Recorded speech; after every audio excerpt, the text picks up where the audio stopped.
Good morning. We're here today to announce 3 separate cases highlighting the ongoing threat posed by Chinese economic espionage and research theft in the United States.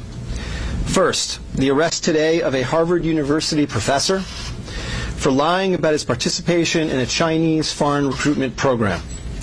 Second, this morning we have unsealed a separate indictment of a Chinese national working as a scientific researcher at Boston University who failed to mention on her visa application that she is also a lieutenant with the People's Liberation Army.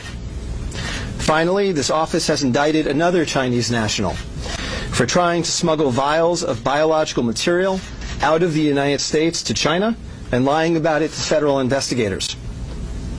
That defendant, whose entry to the United States had been sponsored by Harvard University, was a cancer researcher at a lab at the Beth Israel Deaconess Medical Center.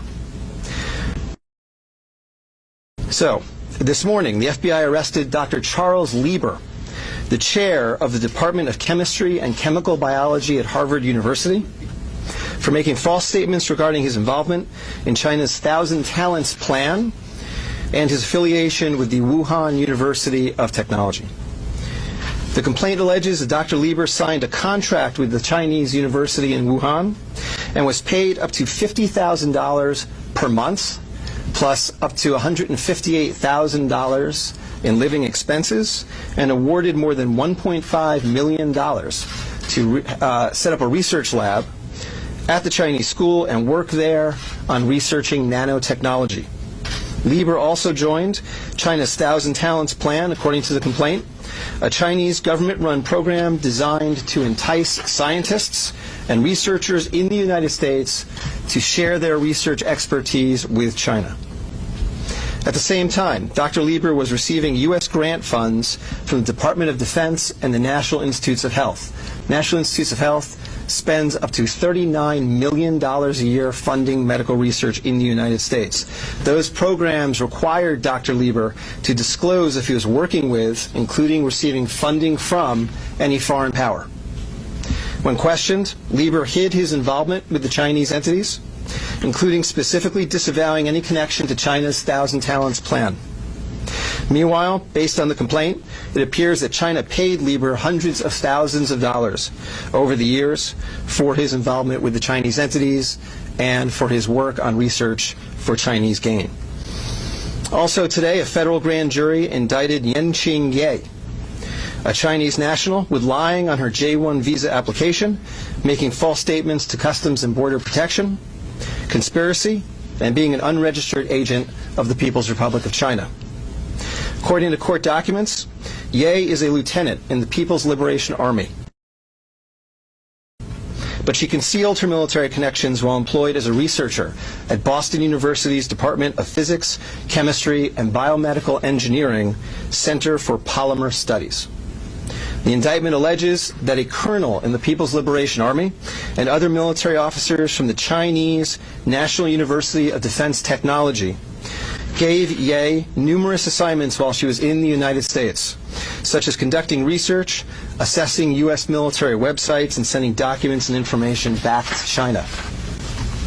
In April 2019, Ye was questioned by customs officers at Logan Airport on her way to China. According to the indictment, she lied about her involvement with Chinese military projects.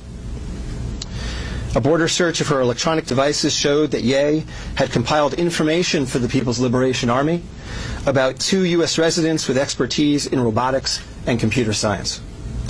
Lastly, last week this office indicted Zheng Zhaozhang, a Chinese national sponsored by Harvard University who was doing cancer research at the Beth Israel Deaconess Medical Center.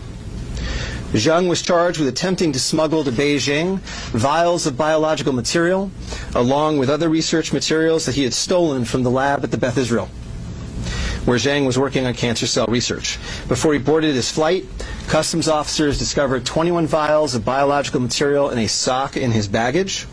When confronted by the officers, Zheng initially lied and said he was not traveling with any biological or research materials. Chemistry, nanotechnology, polymer studies, robotics, computer science, biomedical research. This is not an accident or a coincidence. This is a small sample of China's ongoing campaign to siphon off American technology and know-how for Chinese gain. Recently, Attorney General Barr referred to China as this country's primary rival. Similarly, FBI Director Chris Wray recently told Congress that right now there is no country that poses a greater counterintelligence threat to the United States than China. Through the use of not only traditional intelligence officers, but academics, researchers, its own private citizens, China is engaged in a massive, long-term campaign to steal U.S. research and technology for its own uses. As demonstrated by these cases, on the academic side, the Chinese government uses partnerships and exchanges with U.S. schools and research institutions to access cutting-edge research and equipment. Obviously, most visiting Chinese academics and researchers are here to work in good faith in U.S. institutions, but some of them are not.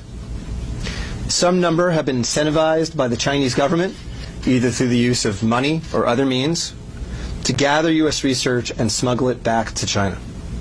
Because of the sheer scope of this threat, a year ago the Attorney General created the China Initiative at the U.S. Department of Justice, designed to prioritize and aggressively prosecute Chinese economic espionage and theft of intellectual property.